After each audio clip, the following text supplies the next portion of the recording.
For many of you, it's good morning. For many of you, it's good night. And as we said a couple of years ago, apologies to those people in Eastern Australia, Hawaii, and the South Pacific generally. This is the one time of the calendar day that almost everyone can be a bit awake and reasonably alive. I'm going to go ahead and get started. I am going to take just a few minutes to talk about where we've been, what we're doing today, and where we're all going together. I think the important thing is this theme of you.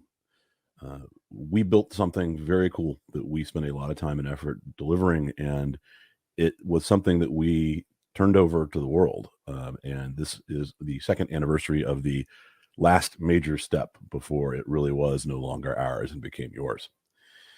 So 2 years ago, we thought that we were going to launch this little network and grow it, and that there'd be a couple thousand farmers and a few petabytes. And as we all remember, over the next future 2 weeks, there was a couple days where the amount of net space was growing so fast that we were going to eat up all 8 zettabytes of storage that existed in the world. Now, obviously, that was one of those classic S-curves that didn't actually happen that way. But it's an important thing to reflect on how quickly and how broadly the Chia blockchain became well known. It is, to this day, still the world's largest public blockchain. There are different final results. It's somewhere between 300 and 400,000 full nodes were active at the peak. Currently, about 124,000, I believe, when I looked last night. And it's everywhere. I like to tell people that we have more blockchain validators in Ukraine during a war than most blockchains have public validators, period. We certainly have more in Canada, which is definitely not what most people would expect. And they're everywhere. Literally, the only continent we're not on is Antarctica, and that is because it is against the local ISP policies, though that might be changing with the adoption of Starlink. So in those 2 years, together, we've rolled out all sorts of key primitives that make using a coin model blockchain really powerful. Chia asset tokens, the NFT1 standard, offers, and ultimately offers, data layer, and custody are the things that we think really set the Chia blockchain apart from everything else. Also, it's important to note that we don't necessarily think that we are playing the same game as so many other projects in this space. And I mean that on so many levels. Most projects did not put the time, effort, the academic research, the math in to really build something unique. And because we've built something unique, a lot of things work differently. And one of those uniquely different things is that we set out to build real community. With experience of 20 years of being online and dealing with the things that are unique to building communities online. And we hope that, at least for the community, some of our moderation goals have been met. And we see that, I think, in what a lot of community members say, which is, we're all here to build something better. And when I say better, I don't just mean better internet better. I mean worldwide better. This project, this sets of technologies can, certainly in the West, add efficiency, add security by taking out more trusted parties to have better trust in less people. But it is transformational once you get past the dollar, euro, pound, yen world into a place where the kinds of things we've been experiencing over the last 2 weeks here in the US are common. I joked on Twitter that I don't hear a lot of no-coiners telling me there's no use case for Bitcoin or Chia anymore.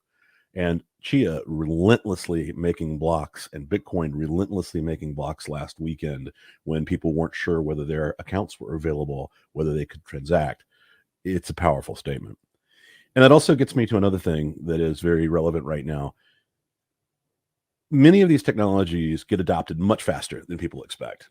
And in some ways, I guess I'd say I'm a little worried that, in fact, the credibility of 24/7 payments, actual real self-custody, I think these things may be accelerating some of the fears that we're seeing in banking circles around the world. Fractional reserve banking is from a time of telegraphs and standing in line. I was laughing because FRB customers in the last couple of weeks have lined up at FRB ATMs. And to my knowledge, all FRB ATM cards work every ATM with no fees because they reimburse you. So why they didn't go next door, beyond me. But that is an important point, that we've got this massively networked, soon to be 24/7, because frankly, the American banking system has had to react competitively to what's available online.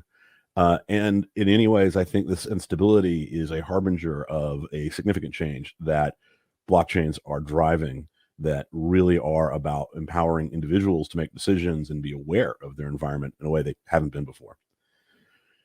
But that's in some ways rearward looking. That impact is already there. We've already seen Bitcoin drive down the cost of foreign exchange and the convenience of foreign exchange. You know, competition isn't just about price; it's often about service and capabilities, and that's, I think, the thing that's really happening. We would not hear talk of CBDCs if it wasn't obvious to central bankers that those are really handy and they're available 24/7. And for the West, they are a way to transfer money. And for the rest of the world, they are a way to store money in something that is much safer than whatever their local domestic currency might be. But again, it's something I've said a lot. It's about a much more than just money. It's money adjacency. And I think that's where it becomes really important. One of the things that I've started to explain what we're all up to differently is to say that the internet had this transformational impact on most every facet of life, with two exceptions. The internet was never really designed to build trust in the information it sent around. It was really a publishing network. It was not a trust building network. And it also did not have native economic or financial capabilities. And we've seen the pain of that, being email spam and other things. And so, really, what a well designed and well implemented public blockchain can do is to change that trust level. It's to build out public trust in data and information and how things are built. One of our community members is always effectively rebuilding GitHub on Chia data layer, but there's something there.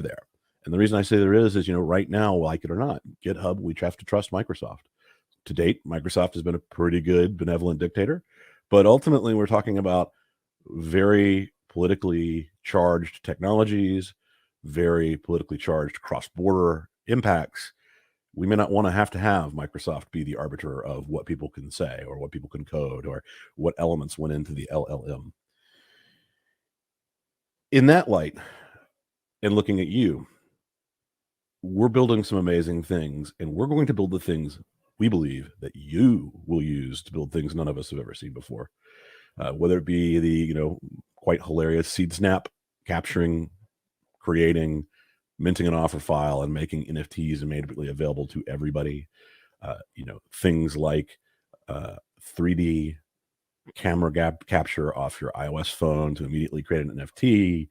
All of the amazing NFT tools that we have seen arise from the community, and all of the wallets and wallet providers and the associated technologies.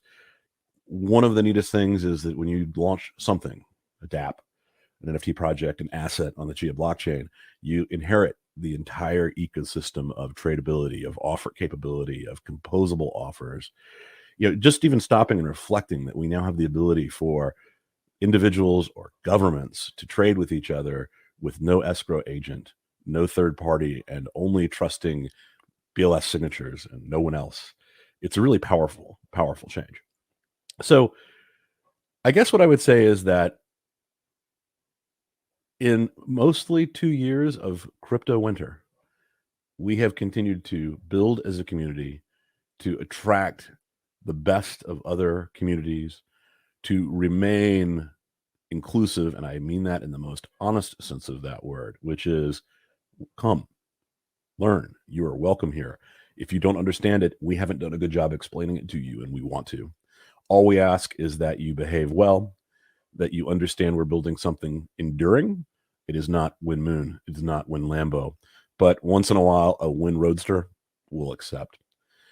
But that is because we believe these things have long-term value. We believe they are ultimately valued by how much demand the world has to use them. And we aren't going to be the only group creating that demand. We're excited about the things like AMMs and other ways to make markets, about other assets, things like the IFC coin from the Carbon Opportunities Fund. Just the fact that by the end of the year, a carbon offset can now be easily verified, whether it's real or not. and that we'll actually be able to say to folks that if it's not in the Climate Action Data Trust, it's a forgery, it's a scam, you shouldn't buy it. It's those kind of radical changes to the trust infrastructure of how the entire world works. And again, these are just getting started, but we like where we get started. We like where this community and our customers and our partners, where we're going.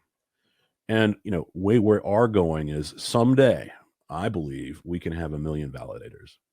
I believe it can be integrated into the operating system so that as you use storage, that storage just kind of silently farms or defarms as you need.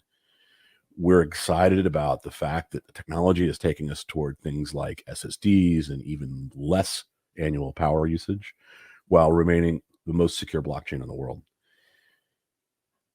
What we're going to build, it's really more up to you than it is to us. We're going to do our best to continue to build the building blocks, things like person-to-person on-chain gaming, later things like Lightning and ZK rollups and the things you're going to need to go past 40 TPS. Improving Chia Lisp. One of the beautiful side effects of Bram working on gaming has been that he and Artie and the others on the team are really adding to the Chia Lisp language, adding to the compiler, and making it that much easier for people who are comfortable in Python or C or Rust to go over and develop. And then we also see something I've always expected, which is many of you who know Chia Lisp well are bundling it in its kind of core constituent capabilities into things like Go and TypeScript and other places where people are going to be much more used to that. And I think that's one of the hidden powers of the coin model and what we're all up to, which is, after we launched a blockchain, and especially after we launched transactions in May of 2 years ago, we don't have to change the underlying blockchain much, or if at all, to really continue to deliver innovation at the Chia Lisp layer. And we're seeing that. We're going to see things, certain features that we were hesitant to put in because of security reasons. It became clear that there were ways to do them anyway, and so we should make them easy and really document those. But as we continue to deliver those pieces and we make this that much easier, it's your creativity that matters. We're here to help you get from point A to point B, but we're not as good as you are at figuring out what point B might look like. The last thing I'll say is that, especially in this kind of odd macro time, I've said for a while, and I think crypto winners held it back, that this is a bit of a coiled spring.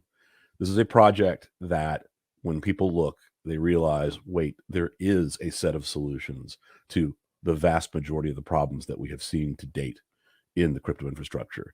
The reasons why real world assets haven't adopted have been addressed. And it's scalable, it's secure.